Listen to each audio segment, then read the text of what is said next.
Good morning, friends. Prepared Suburbanite back at you. I'm often asked in a couple of different ways what I think is going to happen. And the only word that I can think of is a cascade.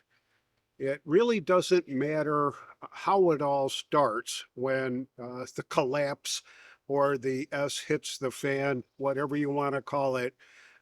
It doesn't really matter what it is that triggers the event, but I believe that it will lead to a cascade. So stick around, I'll get into some detail.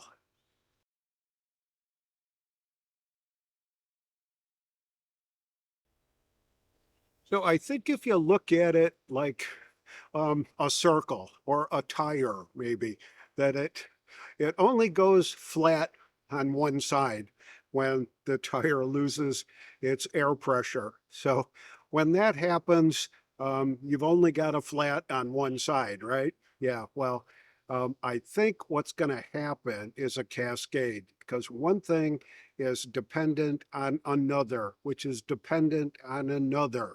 So it doesn't really matter how it's all going to start. It could be a stock market crash. It could be um, a foreign attack on U.S. soil. It could be a cyber attack somehow that maybe goes after our infrastructure, our power supply, our grid, the water supply, municipal water supplies, those kinds of things.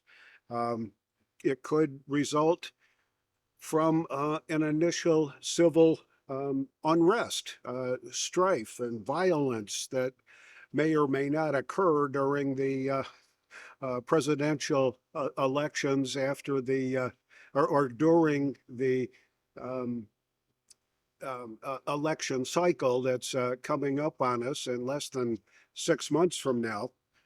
It could be an extreme weather event, like a series of very bad thunderstorms or a tornado, an F5 maybe that hits a central hub like Memphis, where you've got UPS and FedEx that have got major distribution centers in Memphis. And if those get hit with um, an F5 tornado and it just levels the whole place, that could serve as a trigger. Could be another pandemic. I think we've all remembered exactly what happened during the most recent pandemic. There could be a political coup, some sort of government overthrow of sorts. Who knows what form that it may take? But any one of these independent um, triggers can set off a cascade, and a cascade that will affect pretty much everything. It's going to affect your municipal water supplies, your power supplies. Um, certainly the supply chain would be disrupted if FedEx and UPS and whoever else, Amazon even, if they are unable to deliver because their central points of distribution have been disrupted by something, whether it's a grid down kind of a thing or whether it's just a shutdown. It could result in another step in the cascade that the government overreacts like they did during the most recent pandemic with lockdowns and shutdowns and kids being pulled out of school and all those kinds of things. It could take the form of the government implementing martial law that would pretty much deprive all the U.S. citizens of its inherent God-given rights under penalty of law. And that is not something I'm looking forward to. Um, Bottom line, I think, and I do get asked this question from time to time when when it's like, so what are you really prepping for? Well, it's not just one thing. It's it's everything that you can possibly imagine. Whether the supply chain gets disrupted, whether the power goes out, the grid goes down, we don't have the ability to communicate. We certainly don't have the ability to watch YouTube videos if there's no internet available for us. If your power's out, you're pretty much done. If the life-saving kinds of things that we are dependent on, 911, your first responders in your area, if they're unable to respond, what are you going to do?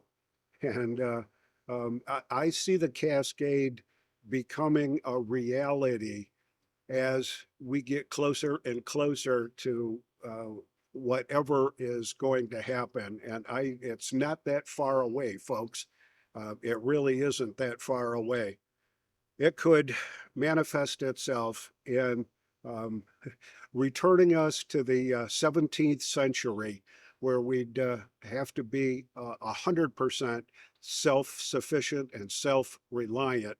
And what are you going to do? Well, you go back to your basic prepping plan, and that is making sure you've got enough food, water, shelter, that you have a means of self-defense, that you've got a means of property defense, you've got a way to cook your food, you've got a way to um, do pretty much everything that you're dependent on right now for the government to provide for us. And that's what's going on. We pay an awful lot of taxes, both federal, state, local, municipal taxes to keep these necessities of life functioning.